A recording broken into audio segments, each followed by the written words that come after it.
Welcome to Gamepinions episode 35. I'm your host, Calman, and today I'm joined by the one, the only, Kim Kim. Hello. How are you doing this week, Kim Kim? I'm tired. I completely understand the feeling. Start of 2020 and we're already like, It feels like the end of 2020. Very much so. So, we don't have John on today. He is on vacation called Life, and he will not be joining us today. So we're going to be going over a few things today. We're going to be talking about some more Animal Crossing memories. I know we kind of briefly touched upon them during our Christmas special, if you guys haven't checked that out. We also were talking about them during our Game of the Year episode a little bit. So we kind of just wanted to have, I guess, a more full-blown Animal Crossing discussion today. Before we get into that, though, we do have some housekeeping and some news topics that we want to just kind of briefly go over. Starting off, Kim Kim uploaded her very first Let's Play to the channel. yes. Kim, what are you playing in that? I think we might have talked about it before, but what are you playing? I'm playing Oblivion. It's just very nostalgic for me right now. So I figured I'd go ahead and upload me kind of playing through it again. Just because I like to go through it all over and with new builds or something different. But for this playthrough, I'm playing as a Breton. And I'm going to be trying out different magic and just different weapons and just kind of have fun with it and kind of guide it through no one's seen it before. It's in the perspective of someone playing it for the first time.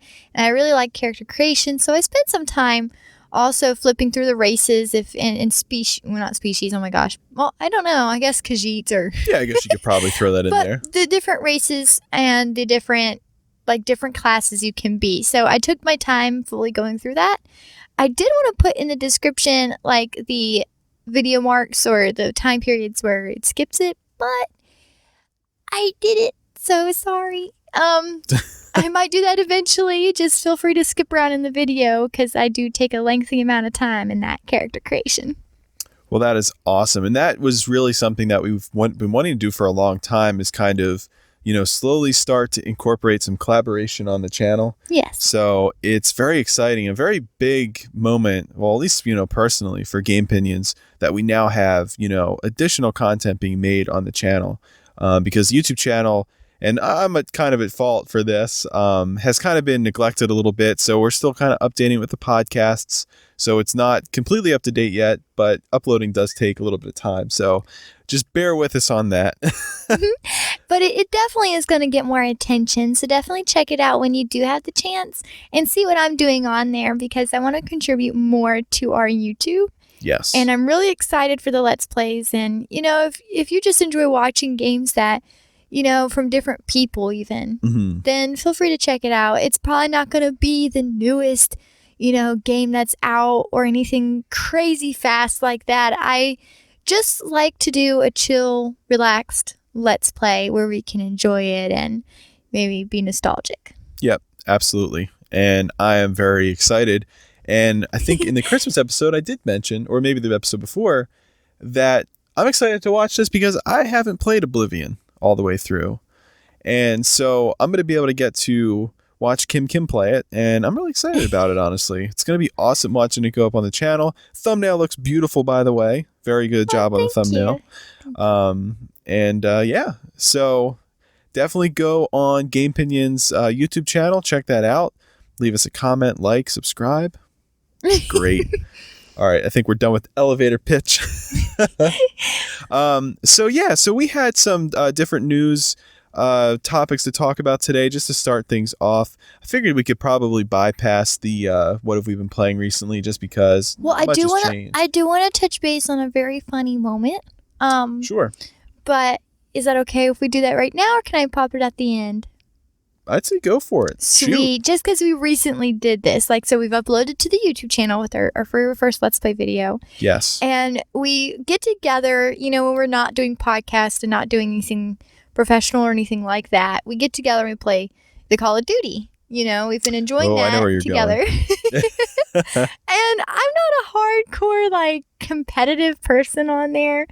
So I started in the matchmaking. It was like big team, I guess. Yeah, we were doing Deathmatch. the 10v10 deathmatch. Yeah. And we were on, do you remember what the map was called?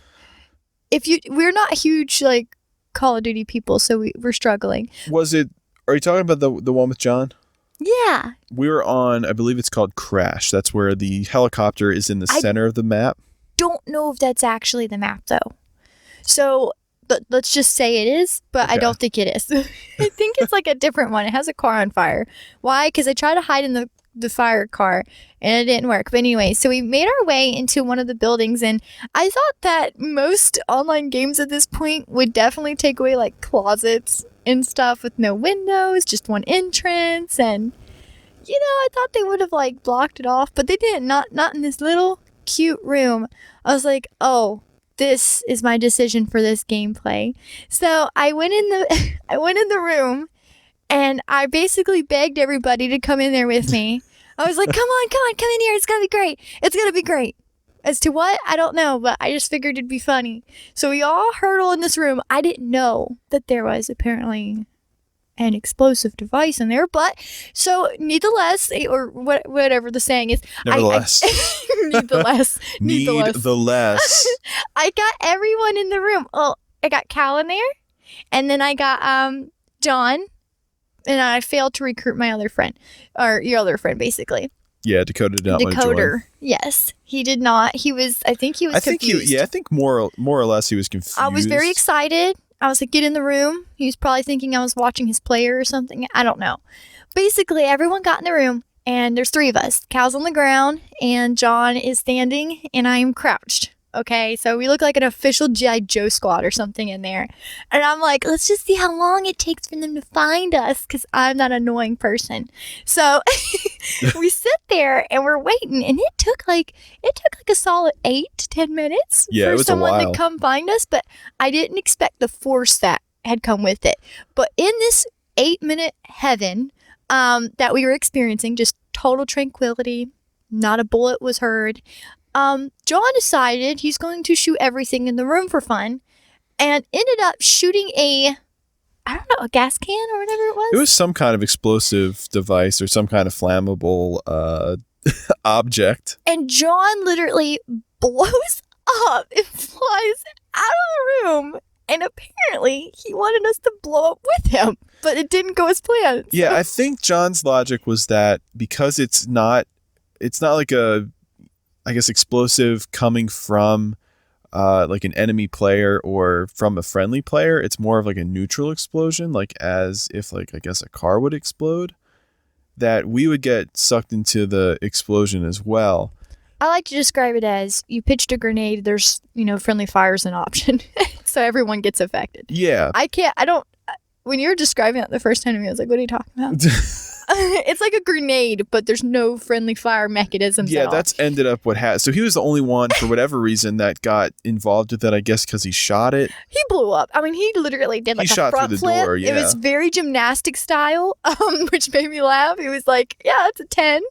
And I had to record it. But the crazy thing is, though, he was able to, respawn, head back to the room, and rejoin us again. With no one trailing. Yeah, with no repercussions. There was no one. And then it took extra 4 minutes for anyone to find us. Yeah, and once people did eventually find us, because I was laying on the ground, and I decided, because I saw their little red dot outside the door on the map, that I was like, all right, well, I'm just going to take my grenade out. They're going to walk in. I'll die, but they're going to die as well. And I took my grenade out, and they never showed up, so then I died. So this kind of triggered, I guess, a sequence of events. So Cal's no longer in the room, and people are coming. Oh, yeah, because I respawn, and I look, and I walk, past the helicopter that's in the center of the map, and I'm standing outside of the building that they're in, and their whole entire team is just pouring in there to go take out Kim, and John. So, I mean, this is a great opportunity for me, because I can just start, mowing down, because they're not paying attention. They're all focused on that room. So they threw a smoke grenade, and the last thing I could see was this guy full sprint bash the door open, and I think there was even a flash grenade in there somewhere, but I was just hitting the melee button like, oh gosh, here it just comes. hoping for the best. And I survived. It was the most amazing. I don't think you did. I don't think anyone did but me. No, because I went in there and I killed a few of them, and then I got killed myself. So. I mean, to me, that was like genuine fun. Like, oh my. It was really entertaining, and we won by a lot. And we do have the clip, which we may or may not upload eventually to Instagram. I'm sure you can probably Instagram it or something. Maybe we'll Twitter it. Yeah. On the Twitters. Oh, tweet it. Sorry. we'll Twitter it out. Tweet it or something. Yeah, we'll do something. It was great. So hopefully maybe we could insert video here to like the video, the YouTube video or something like that when we get to it. Yeah, that was highly entertaining. I had a great time with that. I just had a blast, so I wanted to tell them. Oh no, I completely agree. That was freaking hilarious. Yeah, I mean, it's like we kind of said last week. It's not the perfect game, but when you're playing with your friends, I mean, that's really where Call of Duty is its best. And especially when your friends don't take the game like super seriously. It makes it so much more fun. The thing is, we critique games just because we can critique it, but it doesn't mean they're not fun at the end of the day. Oh, yeah. I would have preferred an older styled version, but the game modes have been a lot of fun. So that I can say. I wish we had more weight, but I mean, honestly, it's been a joy. It's been a blast. Has been. I've been enjoying it. I've had a fun time with it.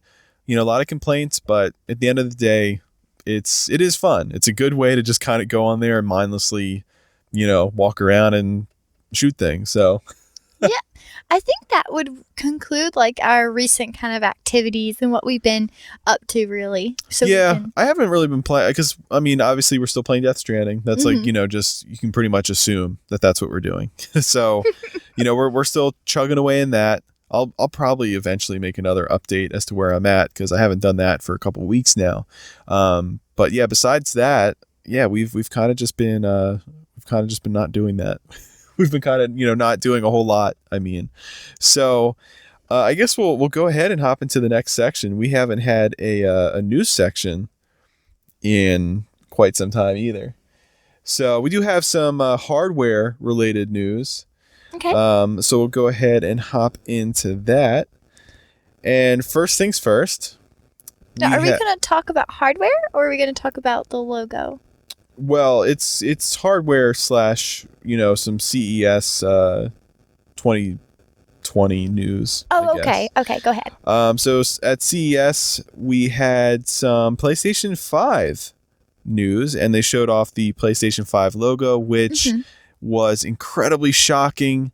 The internet had like a completely, colossal meltdown as to how shocking this logo was. And basically, it's a joke. It's the PlayStation 4 logo with with a 5 instead of a 4. Same font, same style. Looks identical to the PlayStation 3, PlayStation 4 logo, with obviously the original PlayStation and PS2 looking different. It's simple. I don't really get the outrage that some people had. They liked it so much they wanted to use it again. Yeah, I mean it's not broken, so it's easily recognizable. They had success with the PlayStation 4. I mean, why not? Like it's not. I mean, to me, it just wasn't really a huge deal. I think either way. Honestly, I care more about how the console looks and performs. Yeah, me too. Before the logo is really in debate per se. Now, would I love some original logos? Oh, of course. Yeah. But honestly, I'm more concerned about like how the console looks because I think PlayStation was going to do something. Well, it hasn't been confirmed yet, but has been confirmed. Very unique, I think, towards their console. So I'm excited to see that and see if it really is or if it's just going to be another brick.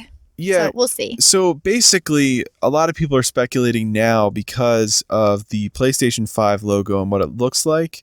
They're speculating that it kind of confirms, I guess, the supposedly leaked dev kit that kind of has like a screen on the front of it, and then there's like a V shape cut out on the top because the PlayStation 5 logos were identical. That may or may not be what the actual dev kit looks like, but to me, basing it off this logo is probably not the end all be all because they just took the PlayStation font and they put a 5 on it. So, of course, it's going to look identical. Yeah. And I mean, that doesn't really confirm if it's going to be like a bad design or anything. No, but I will say, though, typically the prototype and developer models of game systems, and I guess 3DS being probably a outlier to that because they were pretty similar. But typically they don't look the same and they don't really take on the shape. Like the supposed prototype for the Switch was like an oval shape, and that obviously didn't turn out that way at all. That was just kind of ended up being fake. Yeah, So, it didn't look like anything I was expecting it to. But I mean, Sony though have been pretty good with their designs, I think, especially with the PlayStation 4. I thought it looked really good. Then they updated it with the PlayStation 4 Slim, and then the PlayStation 4 Pro, which maybe not as creative. The gold is the best. The gold does look very good. I like that design. I like the buttons. Yeah, I hope that they do stick with the buttons instead of the touch buttons. I mean, I don't really have a problem with my touch buttons. I just prefer the more tactile feel that I guess the 1 terabyte PlayStation 4s kind of, took over, and, the PlayStation Slim had its buttons and all that. So I kind of hope they do stick with that actual physical button instead of the touch buttons. So along with the PlayStation 4 logo, Sony also revealed some features that I guess the console is going to be having. This applies to the console and some things on the controller. So it's going to feature 3D audio sound. What does that mean? I'm not really entirely sure. I did have a headset a long time ago that had 3D sound, and it's, at least at the time, it seemed more of like a gimmick. I would actually, sorry to butt on in here, it's okay. but 3D audio sound, if they're referencing games having the capability of hearing like a whisper in your right ear and not just both of your ears and, kind of twirling around in that method. Yeah. I would be excited to see that. I'm not sure, how in depth this is going to be. Is it going to be just, per base game? Like if they allow it, if the game really wants it, and Yeah. That's the thing is it's a cool extra little feature, but I'm not sure how utilized that's going to get. See, the thing with 3D audio is that what confuses me is what's the difference between having the surround sound as opposed to 3D audio. And I did look this up a long time ago, but I should have looked it up for this. I just completely forgot. For some reason, I thought 3D audio, and I'm going to be probably completely wrong, but I thought that instead of being able to detect things on your left and right, it tricks your hearing, so it kind of sounds like there's things in front of you and behind you as well. Well, yeah, like it should be able to distance and all that kind of is calculated into that. However, or at least I think it is, I thought surround sound, I'm old school and I really don't know much about technology. And the only thing I can correlate with surround sound every time you say it is hanging those speakers up in your room, on the very back left, and go hang a speaker on the back right, and look at you got surround sound. Yeah. I don't know. I know it sounds good, but I think 3D audio is definitely different. Okay, I just Googled it. Okay. And this is thanks, Google. Yeah, thanks, Google. This is from what website is this? Wiki? No, it's just electronicproducts.com. I'm just going to read the really quick summary here. Though they have their differences, surround sound and 3D sound are used in very similar ways. Surround sound involves placing multiple speakers around a room to put you in the center of the action. Right. 3D sound, not only do sounds come from the left and right of you, but they also come from above and below you. Ooh. So, I don't... Are you telling me we've had Well, no, because I obviously didn't hang a bunch of speakers around. We've never had surround sound in games, I don't think. Well, the thing is, though, the headsets, though, can emulate that. Oh, okay. So the I'm having a dir moment. Yeah, the headsets can do that. But that is kind of confusing. I'd probably have to look into that a little bit more. But this is not an audio expert podcast. I'm sorry. But honestly, like... It is cool, though. It has a lot to do with your immersion in a game, though. So I honestly believe Did I say that right? Did I say immersion? Yeah, immersion's okay, fine. Immersiveness. I used to say immersion. submersion, and it's all kinds of stuff. If you're submerged in a game, that would be very interesting. I was very bad, so I got to confirm with Cal. But no, like that has a lot to do with how the controller, to me, is the number one. But number two is definitely the audio, the hearing. I mean, even when I used to play like Halo and stuff, just hearing the footsteps, like it really helped, you know. And if there's any way that they can give you that kind of advantage in the campaign and matchmaking, that definitely would be awesome. You feel like you're really there. I wonder if, I kind of wonder how this is going to work. I wonder if the console is just capable of outputting that. Guarantee you that console has to probably be compatible with the VR system. It is, and that's actually what I was about to bring up. This could possibly be something that they're incorporating, especially for VR.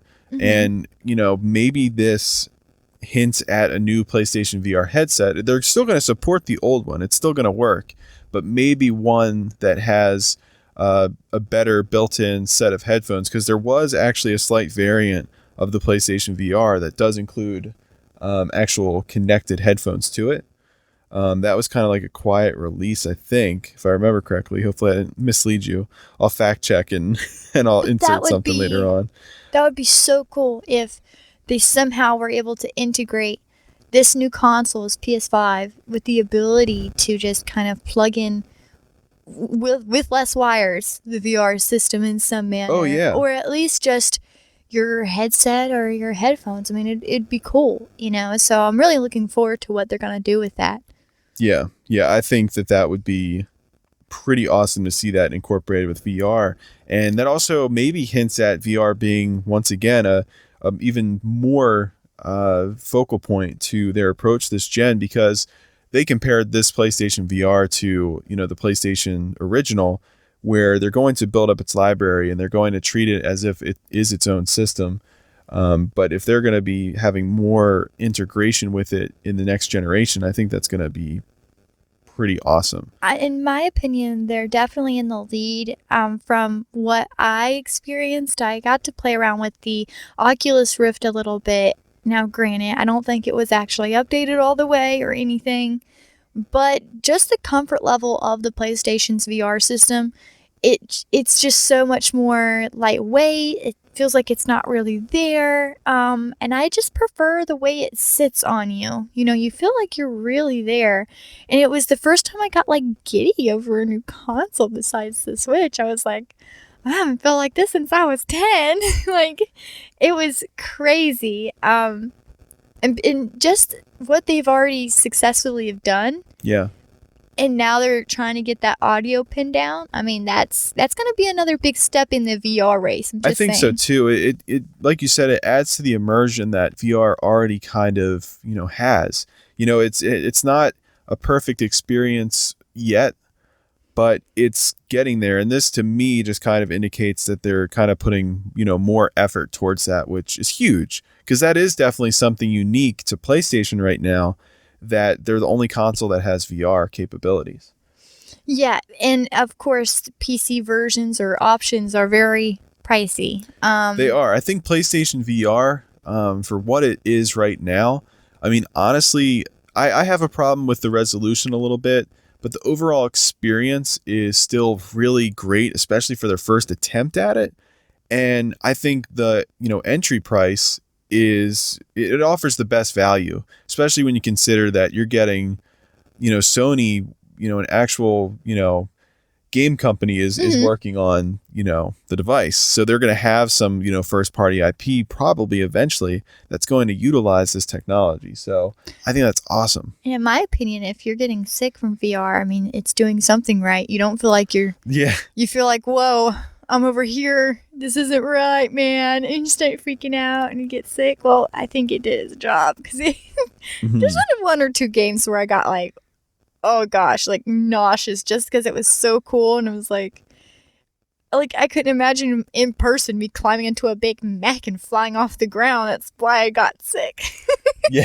I don't think I'm going to do that in real life. No. Oh, but you should have seen me in that game. Yeah, I think that was Riggs, I think. Pretty sure that was Riggs, yeah. Now, along with the 3D audio, they also said there's going to be haptics plus adaptive triggers. So that's the controllers, trigger buttons. So it's I think Xbox One kind of has something similar to that right now. I assume that this will kind of take that to the next level in terms of that. The change in controller buttons. That's always so hard. You're messing with the controller. Yeah, so I'm kind of concerned. I think it's going to be similar to Xbox One because Xbox One, I'm pretty sure the triggers have like haptic vibration motors in them. I think. Could be wrong, but I think that they vibrate when you press them down. If you're driving like a car in the game or whatever. So I think that's how it's going to be similar to. I'm just not really 100% sure why it's necessary. If it is better than just normal triggers, I'm not really sure, honestly. We'll see. I mean, every game has the option to control that, though, honestly. So it's just another immersion tool, in my opinion. Yeah. Now, this next one I'm very excited about. And this is the ultra high speed, not just high speed, but ultra high speed solid state drive, which I wish that I could have that in my current PlayStation, but I don't want to spend the money on it. And having an SSD in the PlayStation is going to be awesome, especially for loading games. Load screens are going to probably not be as long. Does that mean it won't sound like a vacuum sometimes? Knowing the PlayStation consoles, probably not. It's probably going to continue to sound like a vacuum It sounds cleaner. so good. Well, I don't have that problem with the gold one, so I don't know. Mine is very old. Like mine is the launch version of the PlayStation 4. Probably has too much dust in it. I haven't cleaned it. So that might be on me. Guilty confessions. Yeah. I'm a dirty boy. I'm a dirty boy. But the PlayStation 5 is coming out this year. It's no longer next year or 2 years. It's this year. So it's like, is it worth cleaning out the PlayStation 4? If I'm going to get the PlayStation 5, probably at the end of the year. I don't know. I don't know. I don't know. I really don't. You start thinking about the life expectancy. Like, will you make it? Yes, you can. Until you can buy the new console. Oh man. Now, the next thing on this list is hardware-based ray tracing. No idea what that means. Just gonna probably leave it at that. I have no idea. Don't ask me. The next feature is Ultra HD Blu-ray, so that indicates that it is indeed going to still have a disc port. So along with all this stuff, I mean, obviously PlayStation VR support, which we had. We're also going to be getting full backwards compatibility, at least with PlayStation 4, possibly with the other PlayStations as well, because of certain patents that we have seen over the course of last year that kind of indicate that. Well, that's interesting because I'm wondering if it's backwards compatible, but you'd have to have the disc version of the older ones, or if they're, to minimize the digital gallery, or if they're going to keep it as digital downloads on there. It's very possible. I think that one of the patents, I'm pretty sure, and I could be wrong once again, but I'm pretty sure one of the patents showed that it was capable of, playing older hardware and being able to emulate it like really well. I thought that was something that they had. I could be wrong. Memory might not be serving me right. I might be going crazy, which is all possibilities. Which is very interesting. I didn't think about that. Like if they were going to make it to where you can get it on the digital rather than having to get the physical disc. So, I mean, now we're all going to fight over our old school disc. And I know, right? That's my copy, not yours, just so we can play it on our new console. And I'm sure, because they do have PlayStation 1 Classics, which were on the PlayStation 3. Not so much so on the PlayStation 4. That never really made its round. So I imagine that this will make PlayStation 3 online things that are, tied to your profile. I'm sure that it'll make it, downloadable now again. That was one thing that PlayStation 4 really dropped the ball on. I think it's just because their architectures were so different that they just kind of, had them as separate entities in a way. It's just kind of a new ecosystem, but hopefully this means that you're able to bring those back and you're able to play them on your PlayStation 5. All of your stuff from your PlayStation Network account, though, it should work with the new PlayStation 5. So if you downloaded Spider-Man on your PlayStation 4, when you boot up your PS5 and you log in, you should be able to access that game again. Yep, I believe that was the same with the 360 games, but don't quote me on that. No, I think you were right. I think if you had a 360 game downloaded to your profile, I think when you got the Xbox One, you are able to, bring those back. It's all tied to your profile, and your new profile is tied to your old profile for 360. So basically, you just kind of set like a new gamer tag for Xbox One in a way. It's very strange. I'm really hoping for the new console for Xbox, they do something about when you jump into a 360 game and then it shows you signing in on your 360 profile. Oh, yeah, I see what you mean. Hope they just hide that process and they just put like a little button at the bottom left. It tells you like, how to get that menu to pop up or something. Just because it's always popping up on you. It's just very strange. I'm not sure if they'll be able to do it or not, just because it's basically like a pure emulation of the game. In that case, though, I think that it's almost like digging up like the actual 360 like operating system in a way. I think. I'm not really sure how that works, but very I don't know. It's very exciting to see PlayStation finally doing something like that, because that was one of the PlayStation 4's biggest flaws and one of the biggest complaints. So seeing them address that is going to be pretty huge. For both consoles, I feel like PlayStation, though, for the fact that they didn't really have that, is going to be just a huge, hurdle that they've been able to cross. And I'm really looking forward to, I get excited about their new dashboards. I'm weird like that. So I'm really excited to see if, how they both change their dashboards for this new console, because there's been very mixed feedback about, on both ends. PlayStation 4 has definitely gotten better with their menu systems, but I would like to see them do that extra little push to make it easier for the party system. Mm-hmm. And Xbox, ironically, the 360 layout, in my opinion, was way better. When they went to Xbox One, they just started hiding all these little options and settings. Yeah, I'm not a fan. Yeah, way too many different sub-menus. Yeah. And I don't agree with that. I really think that they could just put it in the settings, and store it away in a hidey hole, Yeah, they don't need to go storing it in a random place. Like we were searching forever for, God, I don't even remember.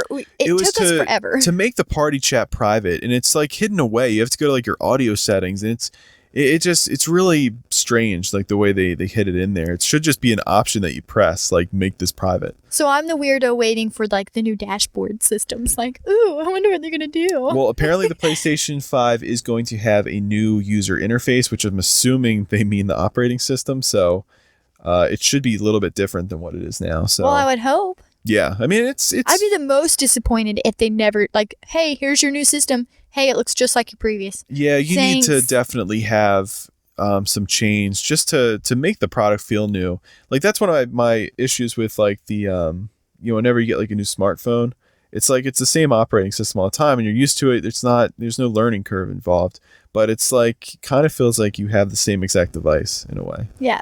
Go back and look at the original Xbox interface. That was sick. Okay, like that's still by far the PlayStation my favorite. 2 didn't even have a interface really. I mean, you just kind of turned it on and it played the game.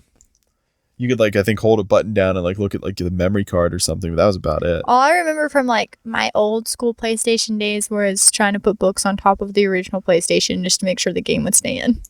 Yeah, and that's all I can remember. That's always a struggle. So, and that pretty much wraps up the PlayStation news. Now there was this other news story that came out about the potential of a new Switch Pro.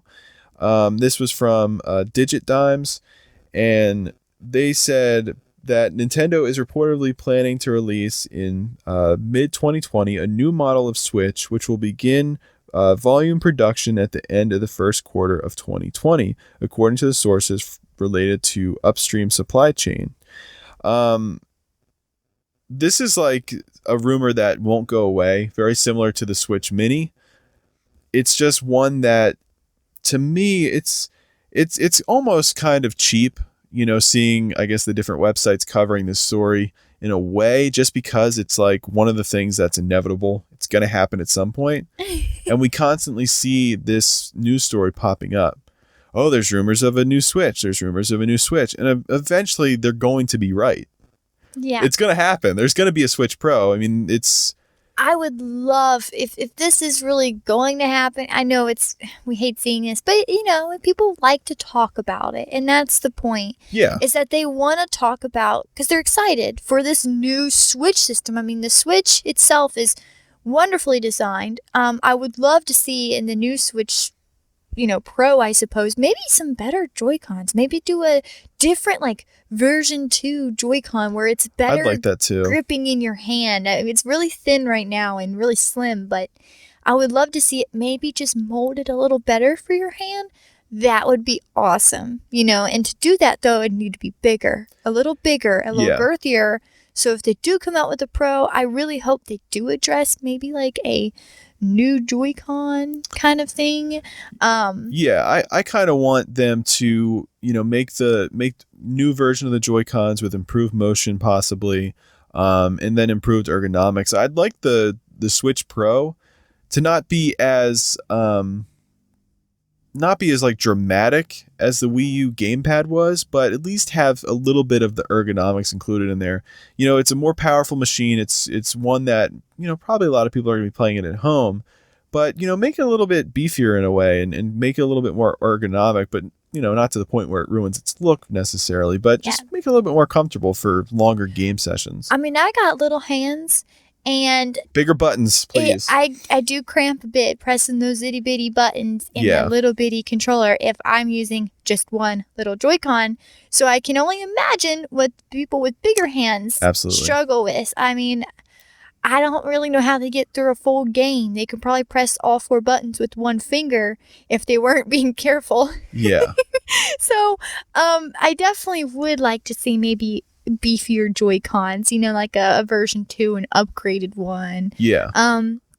Now I just would like that. I wonder if the Switch Pro is going to be different than what people think.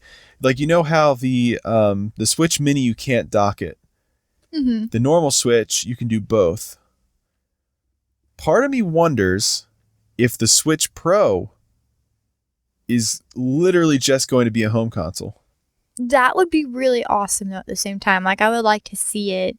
Because, I mean, we do have all these controllers coming out. I know. There's a lot of different controllers. The Pro controller's excellent. Mm-hmm.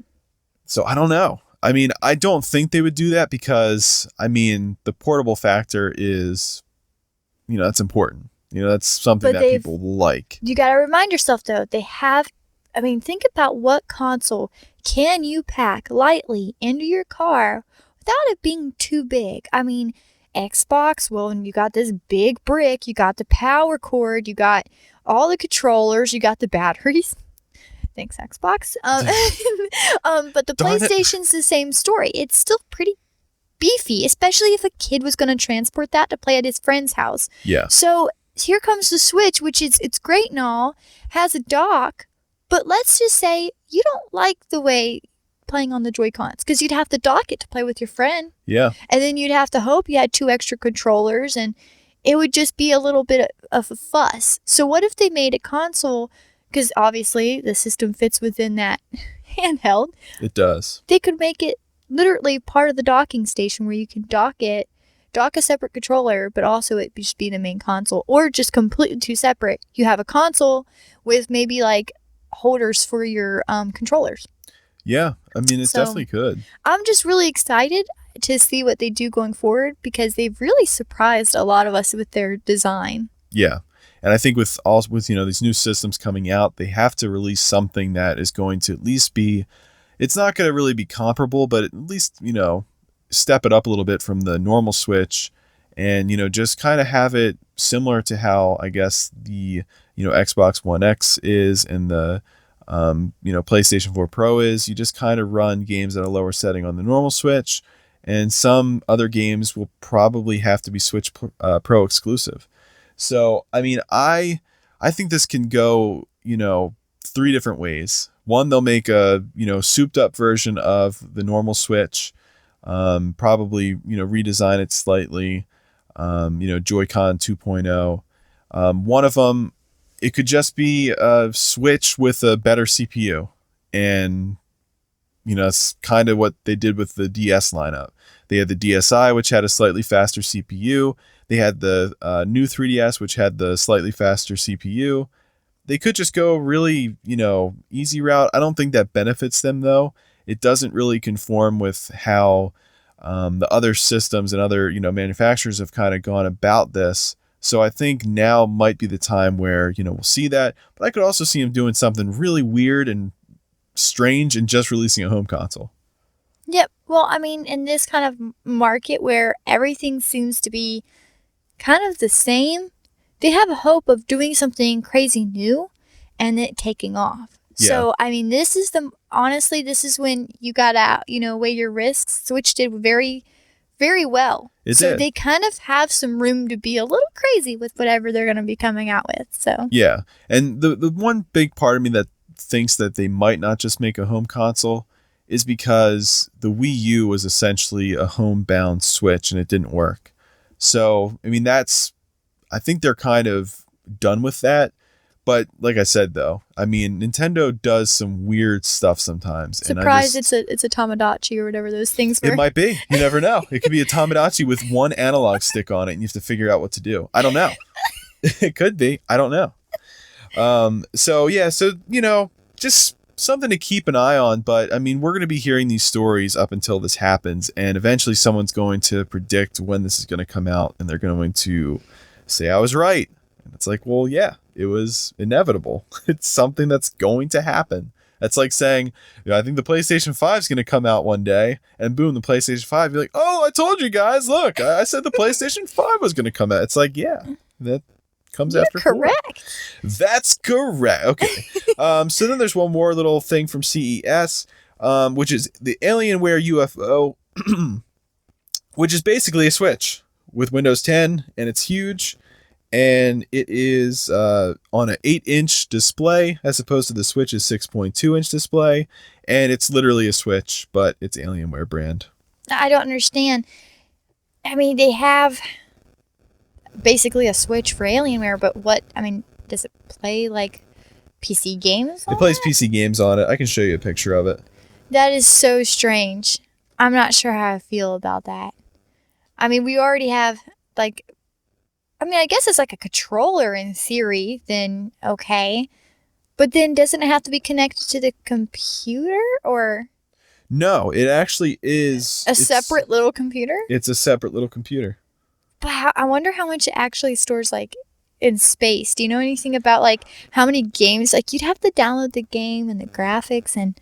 I don't really know the different specs of it yet. I'm not really sure if they really revealed it because it is still in prototype version, but it has detachable controllers that slide into very similar things. Wow, if that I would be scared that they would get in trouble for basically copying the Switch's design. See, it's weird because I feel like Nintendo does have some things patented with Switch. I don't believe that removable controllers is one of those things. Now, I applaud them for trying to do something a little different, maybe be different in interaction with your games. I'm always open for, definitely more companies, more people doing more different things just to try to please customers and their experience with games. So, I definitely, I'm looking at the pictures right now.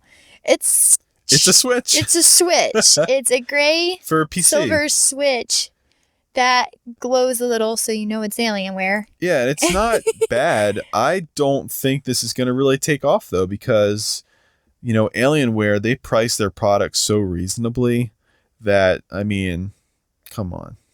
Do we know any kind of, guesstimates about the price for that? Honestly, I'd be shocked if it's anything under $1,000, if I had a guess, because it's going to be expensive. If it can handle the graphical games, I'm not sure about MMOs, but graphical games, I I don't know. I mean, that might be worth someone. I mean, if you're going to pay for an Oculus Rift, let's be honest, you might actually pay for something like that. Yeah. Okay, because the Oculus Rift is very expensive, and to be honest with you, I didn't like following a trail around. I might actually have more fun with this PC Switch thing. Yeah. Yeah, I don't know. I mean, it's definitely cool, having the big screen. One of the biggest concerns is battery life with that big of a machine running the Windows 10, which I think it's full Windows 10 operating system. Yeah, it looked like it. On the go, I just don't know if it's going to be able to handle all of that stuff, especially when you're playing games, which I'm assuming are, medium to high settings. It's going to suck your battery. If it does, and it's up your alley, let us know, your experience with it whenever that does eventually. Yeah. Hey, future us, remind us. Hey, we'll just contact Dell and be like, hey, can you hook us up with that Alienware thing? We record a weekly podcast about video games. That would be interesting. If that ever did come out, I would love just to touch it, just to be like, what is this? Strange. I'm sorry. No, it'll probably be on display at Best Buy and stuff. I just don't know. I mean, we always see these different video game handhelds coming out and video game consoles that just never really pan out. Alienware is definitely, a big name, I guess, but I just think the price point is going to be too high. Alienware is like the aesthetic PC gamer. That's the aesthetic. Yeah, it's really beautiful. It glows. And it does. Cool because it's like alien. So I do find it really cool.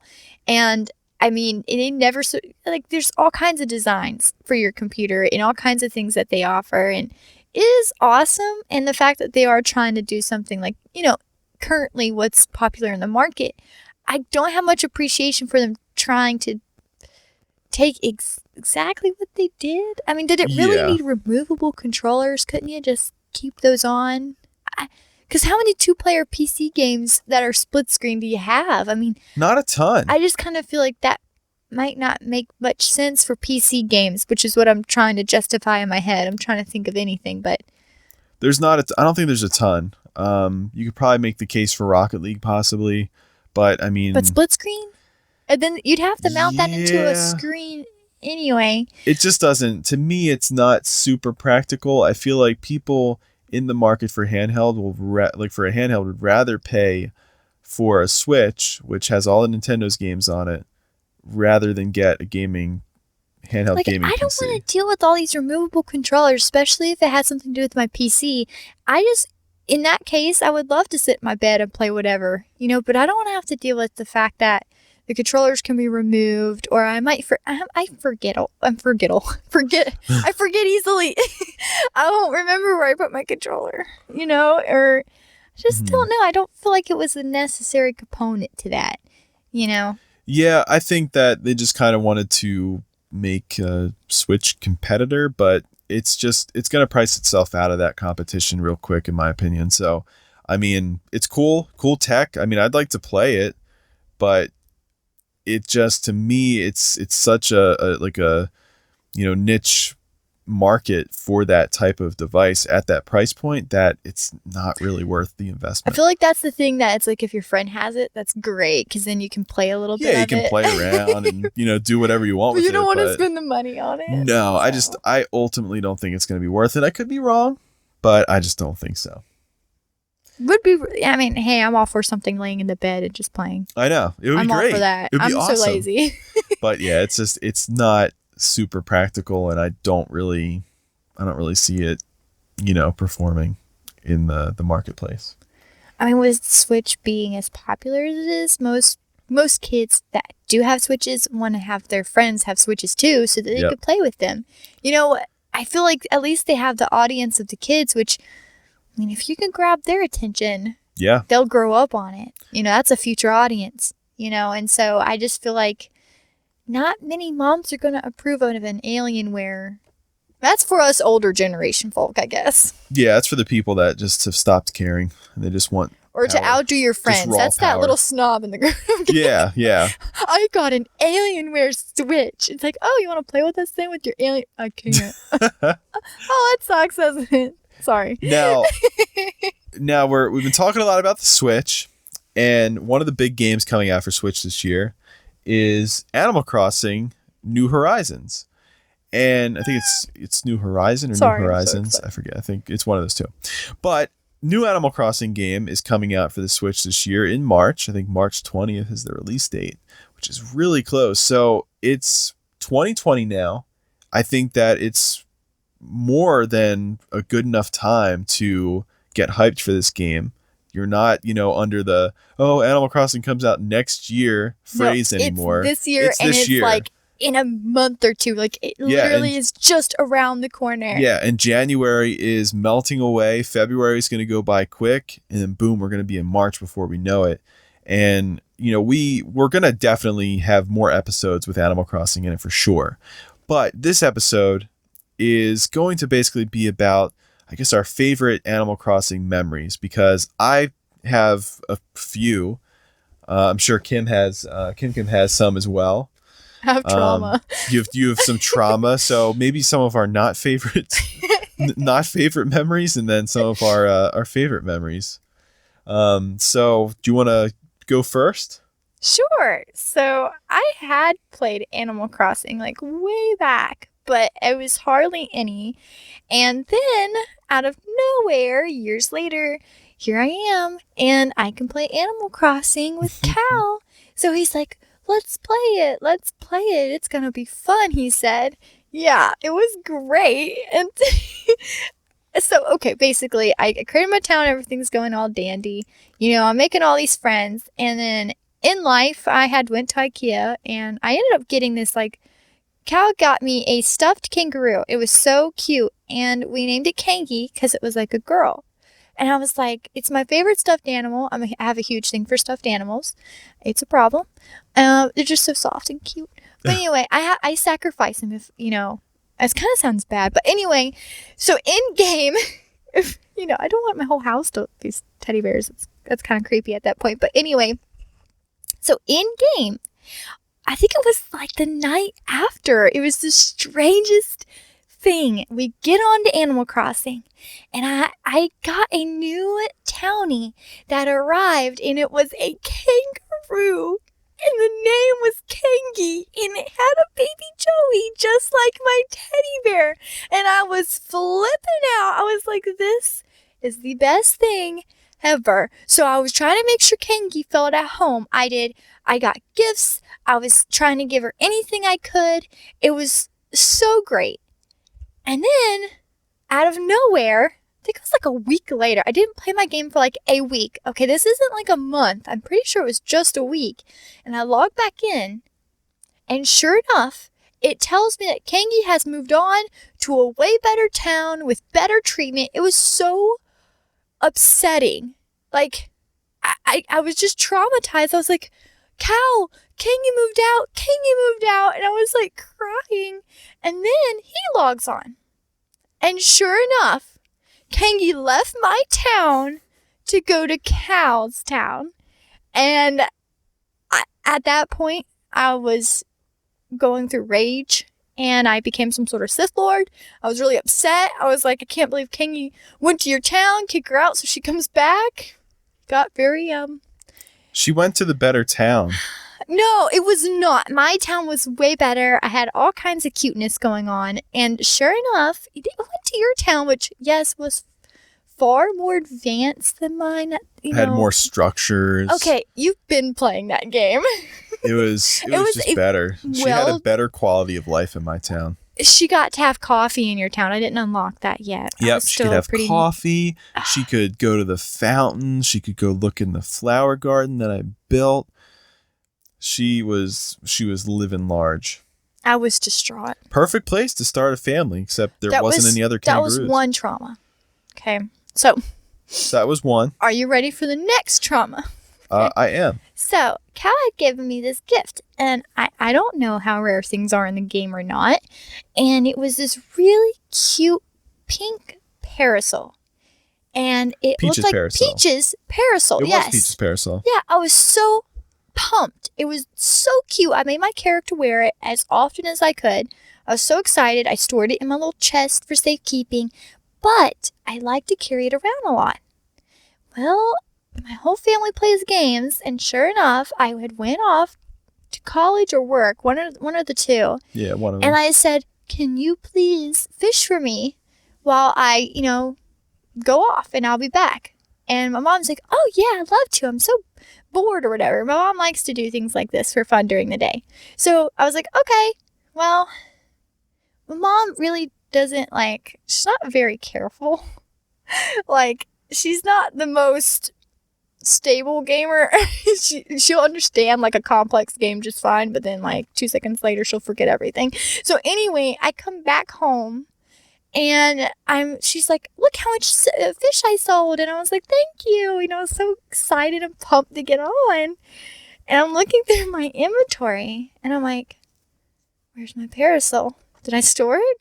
Did I store my parasol?" And I'm verbally talking to her out loud too. And my mom's slowly getting this, face, I did something. And I go running off to Tom Nook's store and stuff. I'm trying to find this. Where's the buyback button? Where's the buy? There is no buyback button. Once it's gone, it is gone. I was freaking out. I was like, "My beach parasol!" I literally had a meltdown. I didn't know if it was rare. I received a phone call. I was Cal,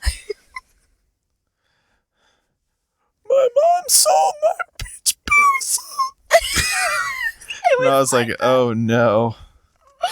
I was so upset. It's like, I'll find a new one. I never found a new one. It was never replaced. I think you did eventually find a peach parasol. It was a very traumatizing day. I was so upset. I was so distraught. Anyway, besides that though, it was a fun game. And I was trying my hardest to work up to Cowstown. Visiting Cowstown was really cool for me. And seeing how far he had gotten with it. Because you played it almost nonstop. For that first month I had it, I think I was over 100 hours that first month. So I was playing it a lot. I was super excited for New Leaf when it came out. I was freaking out. You could get coffee in his town, which that wasn't even an option. Yeah, I can't really remember too well how all those things got unlocked. I think they just kind of popped up in your mayor log, and you had the option to build it after a while. You had to reach a certain period of time, or you had to reach I forget really. It was such a long time ago, but he had most things unlocked and all this crazy stuff in his town with all the different types of trees. I was like, this is crazy. Yeah. It was so cool though. It was a lot of fun. That was my fondest memories, going over there, and we got little coffees together at your little store. Mm-hmm. That was great. Yeah, I think, my favorite memories of Animal Crossing, definitely during the winter time, which I kind of talked about in the Christmas special. But, the whole, when it's right before, I guess, winter hits, and you get that, you get a letter in the mail, or you get a posting on the little, post board that, the snow is coming and all that. It's just, really excited. It's a really long blizzard is going to be rolling in the town. And then you wake up the next morning, you turn on Animal Crossing, it plays that classic, Animal Crossing music. And then you just see the whole entire town in the little, intro screen. You can see, what the weather looks like before you actually get in the game. So you just see everything covered in super fluffy snow. And I think as the winter goes on, the snow kind of thins out towards the end, I think. But that first initial, snow, and then you have people having the lights on their houses, and it's just, I don't know, it gets you really excited for the holiday season. It's so cute to see the little town, the people get ready for the festivities, and just the fact that they go running around, and then they talk about I think it's Santa that they talk about that comes visiting or whatever. That I'm not sure if they had a unique name or anything for Santa. It's the reindeer. It's the reindeer. Yeah, I forget what the reindeer's name is, but it's basically a Christmas reindeer almost. Yeah, so this little Santa, for gifts for everybody. And I got excited. I was like, I'm going to get everyone the best gift. Little did I know that if you don't actually pay attention to what they want, they don't care what you get them. So that really hurt my feelings. You just make them upset and you ruin their day. They get depressed. It really hurt my feelings. I was like, wow. Well, okay. Well, I picked the wrong thing for you. Have a great Christmas. I also remember, vividly, especially in the summertime, once school was out, staying up really, really late trying to find a spider or a scorpion, or I guess a tarantula or a scorpion. In the newer games, it was way easier. Like in New Leaf, it was so much, easier to find those bugs. But in Wild World, though, it was like impossible. And if you messed up, you felt terrible because you'd be waiting up all night. It would be like, 1 o'clock in the morning or 2 o'clock in the morning. And it's like, where is this thing? You finally see him and he's right near the lake. You try to sneak up behind him and catch him. And then boom, he hops into the lake. He's gone. You stayed up for nothing. It's like some nights there'd be like multiple. You'd see a couple of them, but it was very hard to catch them, at least, during that time. It was very difficult. And then especially, the DS, it was kind of hard to see a little bit sometimes, with like the graphic style. But it was very rewarding staying up and finally catching it and then being able to go to bed and, listening to the really like mellowed out Animal Crossing music. It was really fun. I remember, me and my sister used to stay up really late and we used to, play that. And I remember there's a few times where, we'd either knock on each other's door and be like, yo, did you catch anything yet? And I'd be like, no. So it was very fun. I struggled running away from bees. So he's telling you all about this great capturing. I struggled with running away from the dang bees every time I shook a tree. I was not very good. I don't know how else to explain that. Besides, it took me many tries, and eventually I succeeded. Yeah, the catching the bees thing's kind of tough. I always remember, my sister, she got stung by the bees and she came to my town. And so after she came to the town, she talked to my villagers, she left. People always would bring her up in conversations, like just because I guess they saw her with like the bee stings. And, I remember my one gorilla, I can't remember his name, but he was basically like, that one girl, Emmy, she visited the town. When I think of her, I think pizza face. Oh, so gosh. it was pretty funny. That I got a kick out of that. And that was kind of my first experience with them, calling people different things. And then of course, sending like ridiculous letters to, your animal partners and just writing really mean stuff on there and then being like, oh, that letter was great. Or then responding with, thanks for writing. It's just stuff like that. It was just really, Cal really fun. was a troll. Don't let it fool you. He was so mean to them.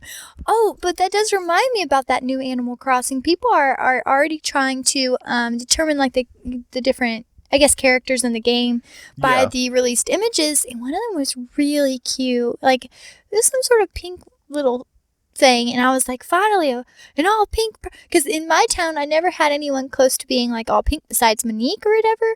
So this is gonna be really cute. Like, I'm so pumped for it. Like, I really am. I really hope there's a lot of different characters that can move in and out. I think it's gonna still be like the same amount. Like, there's a ton of Animal Crossing characters. I don't know if you can cycle through all of them. I think Emmy came close, but there's just so many, and it's really, it's gonna be really cool because I think they actually start off in this one intense. Whereas before, they all have their house, and then I think you kind of have to upgrade their houses as well, because you're kind of like building everything. This is like a deserted island, I guess. So I'm really interested to see, Animal Crossing's take on kind of like the survival genre in a way, like the crafting genre. It's going to be very interesting. It is. And the fact that they're adding those new things, like gardening in a way, like that's going to make it so much more fun. Like, you can make like paths and stuff now. Yeah, it's going to be a blast. I'm pumped for it. Like, I'm when really that comes out, too. Get ready for a couple episodes just talking about me running away from maybe an angry villager. I don't know what to expect for this. So, very pumped for it. It seems like it's going to support more players online. I think it may support up to 8, which is going to be really cool. So I'm wondering how that's going to play out, like if it's just you joining someone else's, town, Or if you can actually have a town together. Now that would be very interesting. I was actually thinking about that too, and I was thinking Stardew Valley in a way where you kind of share, a A separate farm, save farm. and then you kind of just are existing online. It's just I don't know if it is going to work like that, but I think that would be really interesting to see them implement, a stronger online functionality to Animal Crossing. But I don't know. I'm really looking forward to it. And now that we're kind of closing in on it, it's going to be getting more and more exciting. Yep, and I honestly think that I'm going to be very happy during that time. I think I am too. I really am. I think that that's probably my most anticipated game right now, and I'm waiting to kind of see the new details, but at the same time, I kind of don't want to look at all the new details because I want it to be a surprise when I play it. And I know we are going to play the heck out of that game. Oh yeah, definitely. Definitely. I just hope by that point we are done with Death Stranding. I think we will be. I definitely think we will be. And one more memory for Animal Crossing. The first time I had to turn my game off without saving, and then Don Rossetti had to come visit me. I was like, what the heck is going on? Like, it was just ridiculous because you've had that happen, right? Yes, I was like, it's like dun dun dun dun, and it's funny because I looked up reviews for Animal Crossing, and it was like the reviews are just ridiculous on Amazon because they talk about how like vulgar, Don Rossetti is, and he calls you like an idiot and stuff, and you have to read them. I don't want to comb through them right now. Yeah, I don't want to be like specific with what they said just because it is kind of insensitive. Not the game. The game's not insensitive. You can't blame the game for just functioning as it's supposed to. Like, but people are like, just some of the reviews are just so ridiculously stupid on there. So definitely check out the reviews for Animal Crossing Wild World and New Leaf on Amazon because some of them are gems. Don't you yell at me. I'm your creator. Well, no, I mean, they're just like, I don't want to go into it. They get very vulgar, or no? It's just the parents were thinking that like they're singling out their their kid, and the kid is kind of special needs or something like that. And it's like the game's not trying to demean somebody. It's just supposed to be a funny way of telling you to save your game. Save your game because you might lose a lot of cool stuff. You might have just caught a scorpion and you're like, finally, I'm completing my museum. It took me months to catch this thing. It's the last day of summer. I really lucked out. And then boom, you get too excited and you just turn off your system. Well, guess what? That thing's gone. You can't get it back. You'll have to rewind your game or, do whatever. You have to go into the DS settings. They would have told us, like, the story, like, of how they figured out about Don Rossetti. Like, were they watching? Were they enjoying the game, too? It makes me curious. Yeah, that is kind of weird. It makes me really curious. Like, are they actually, like, I don't know. The kid came up in tears. Maybe. Don't say that. That could be the case. So it could. But it's so sad. I want to know. Like, I genuinely want to know. Is this actually upsetting? Oh God. Oh, one more memory. Okay. So the DS, you could actually go in and you could change the time setting with the DS. So the game would think that you are actually in that year. So I basically took all of my money. I was having a really hard time upgrading my house just because I didn't have a lot of time and I was getting really lazy and I didn't want to catch fish and I didn't want to do all this stuff. I just wanted to get from point A to point B to point B to point C, etc. So basically I took all the money that I had earned. I put it in the bank. I saved thanks to Rossetti. He reminded me, hey, you need to save this game. So I saved it and then I went to my DS clock. I fast forwarded 99 years and I turned on the game and I got a ton of money. I was able to upgrade my house. Wow. So that's how you did it. Well, this isn't the 3DS version. This is the DS version. So this is in Wild World. So it was great. There was a lot of cockroaches in my house. My neighbors were like, where have you been for the past 99 years? Everything was a mess. There was weeds everywhere. Every square inch had weeds. You ended up causing more labor for yourself. I had to recruit Emmy to come in, my sister, to come in and help me clean up the weeds because it was ridiculous. Everywhere you look, there's clovers and weeds and all kinds of stuff. And it took me a long time. It took a couple hours to fully clean up everything. And then not to mention all the fossils and pitfall seeds and, various other things, in the ground. So it was ridiculous. It was terrible. But I was able to pay off my house, which was nice. But then I had to rewind back in time, which you can imagine caused more weeds. So at that point in time, I was thinking, do you know what'd be great? If there was a way to possibly mod in a lawnmower with an action replay or something and just cut down all these weeds. But it was terrible. So I definitely, if you ever for some reason are playing Animal Crossing Wild World, don't do that because it's not worth it. Unless you see you went ahead 99 years, did not pluck the weeds. See, now there is a way and past then that though. Back in time, and then it didn't have any spots to regenerate, and then you would only had to do it once. See, you can put down, when you go to your custom designs, you can place down those little panels. I don't really remember what they're considered, but you can get custom made ones. You can have road patterns and stuff. You can put all those things down. It'll prevent weeds from growing. However, then you'll have to pick up all those things. So it's it doesn't really help. You're still going to be majorly inconvenienced, even though you are going to be getting all the interest from your money that you put into the bank. I'm pretty sure that they don't allow that in the new 3DS version, and definitely will not be available in the Switch version. I think you would still do it even though it was a bad decision the first time. No, I would definitely not do it. That was not worth it. It was not worth the trouble. But that was really, really funny. But that jacked my town up for a long time after that. Never was the same. Wow. But those poor souls. I know, yeah. I'm surprised they're still alive. You abandoned them all. You're like some sort of vampire coming back. Well, that's the thing though. In Wild World, you weren't the mayor, so it was you didn't really have a huge responsibility. You kind of just were. Oh. You're kind of just for there. yourself. Yeah, I mean, you weren't really responsible for the well-being of your neighbors, really. Just went through an apocalypse. Yeah. It's hey guys, you haven't aged a bit. Neither have I.